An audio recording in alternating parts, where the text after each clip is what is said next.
আসসালামু আলাইকুম। ভেক্টর অপারেটরের আজকের ক্লাসে আমরা গ্রাডিয়েন্ট নিয়ে আলোচনা করব।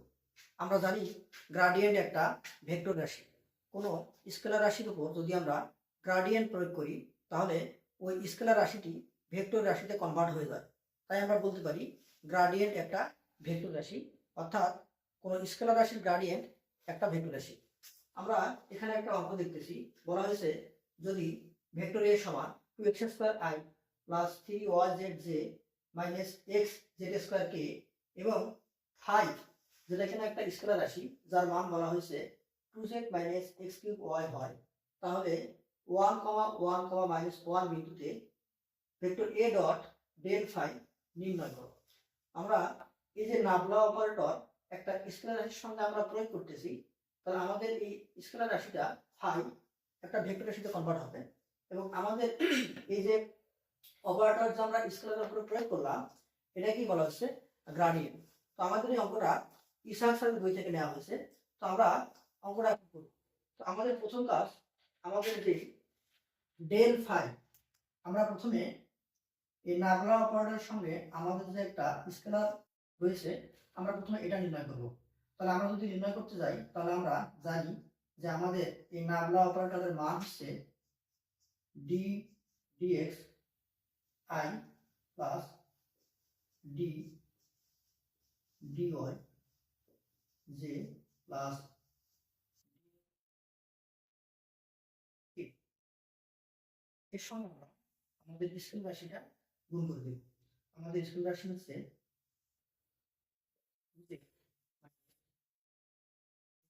y। তো আমাদের এই যে একটা নাবলা অপারেটর স্কেলার উপর প্রয়োগ করলাম, এটা যে ফলাফলটা আসবে এটা একটা ভেক্টর রাশিতে কনভার্ট হয়ে যাচ্ছে এবং এই অপারেশনটাকে বলা হচ্ছে গ্রাডিয়েন্ট। তাহলে আমরা এখন দেখবো যে এটা কেমন ক্যালকুলেশন করে। তাহলে আমরা বন্ধন বিধি অনুযায়ী আমরা প্রথমে এটার সঙ্গে এটা গুণ করবো, এটার সঙ্গে এটা গুণ করবো, তারপর এটার সঙ্গে এটা গুণ করবো। তাহলে আমরা লিখতে পারি যে এখানে d dx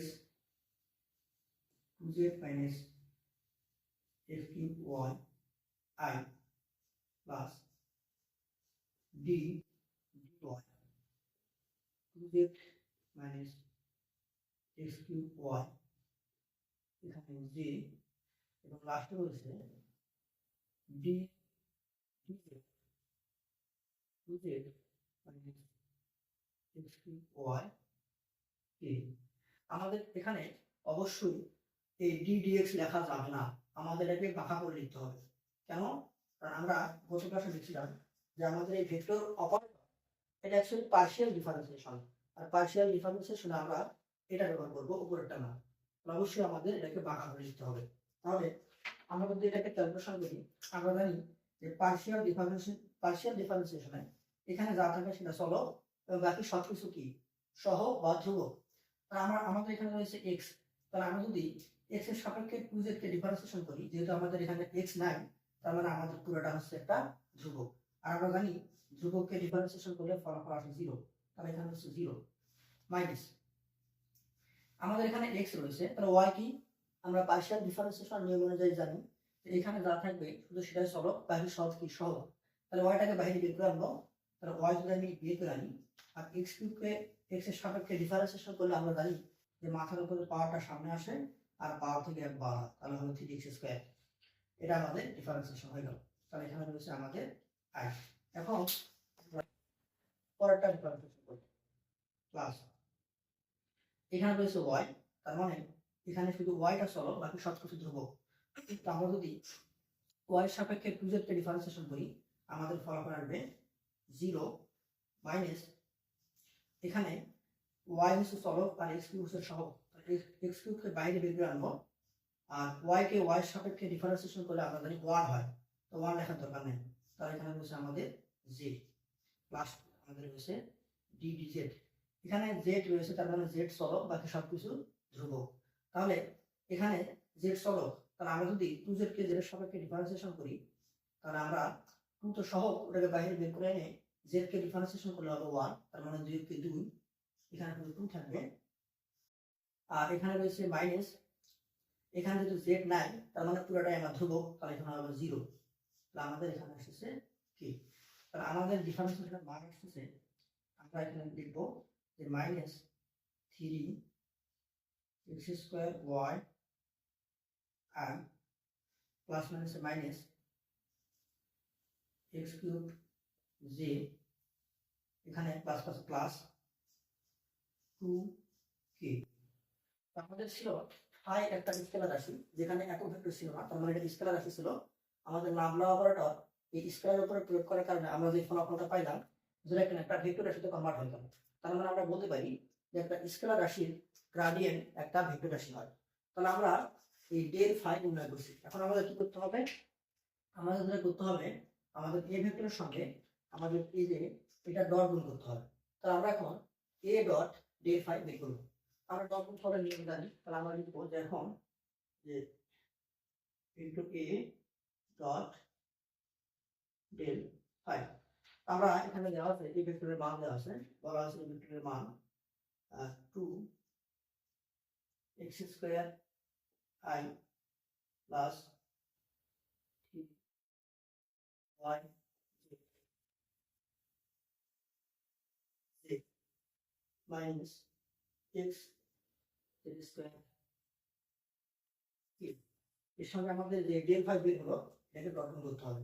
তাহলে এখানে ডট গুণ লিখবো, ডট এখানে ডট গুণ করবো। এখানে রয়েছে minus 3x square y i minus x cube j minus x cube j রাশি হচ্ছে প্লাস 2k প্লাস 2k।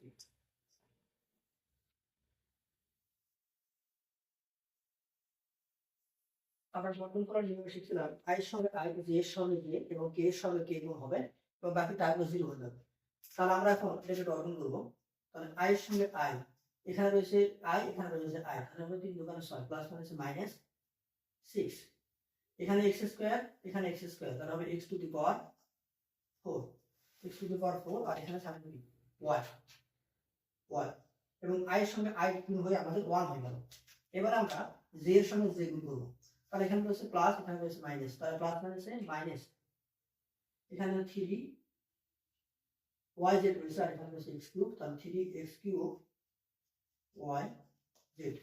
আমাদের লাস্টের পদ এখানে রয়েছে k, এখানে রয়েছে k, তাহলে প্লাস মাইনাস মাইনাস, এখানে মাইনাস এবং 2 আর এখানে রয়েছে 2x z স্কয়ার, আর k এর সঙ্গে k ডট গুণ হয়ে আমাদের ফলাফল 1 হবে। তাহলে আমরা বের করলাম। এখন আমাদের শেষে একটা কথা বলছে যে তাহলে 1, 1, -1 বিন্দুতে এটার মান বের করতে হবে। এখানে x এর মান 1, y এর মান 1 এবং z এর মান -1 বসাতে হবে। তাহলে এখন আমরা লিখব এখন 1, 1, -1 বিন্দুতে, মানে x এর মান 1 বসাবো, y এর মান 1 এবং z এর মান -1 বসাবো। বিন্দুতে আমাদের যেটা বের হলো a ডট ডেল ফাই মান। তাহলে আমাদের এই সমীকরণে আমাদের যে মানটা বের হলো, আমরা এখানে কি বসাবো? x এর মান বসাবো 1, তাহলে -6 x টু দি পাওয়ার 4 মানে 1 টু দি পাওয়ার 4, y এর মান হচ্ছে 1, তারপর এখানে রয়েছে -3 x এর মান 1, 1 কিউব, y এর মান হচ্ছে আবার 1 এবং z এর মান হচ্ছে -1। আমাদের শেষে রয়েছে -2 x এর মান 1 এবং z এর মান -1, তারপর স্কয়ার। তাহলে এখানে হবে 6 কে 6, আর এখানে হবে যদি এখানে মাইনাস হয়েছে তার মাইনাস মানে প্লাস হবে, প্লাস সবগুলো 1 আছে তার মানে 1 কে 3 এবং শেষে এখানে প্লাস হবে, প্লাস মানে -2। তাহলে আমাদের ফলাফল দেওয়া হলো 6 3 9, 9 থেকে 2 বাদ দিলে আমাদের এটা হচ্ছে 7। তাহলে আমাদের নির্ণেয় মান 7।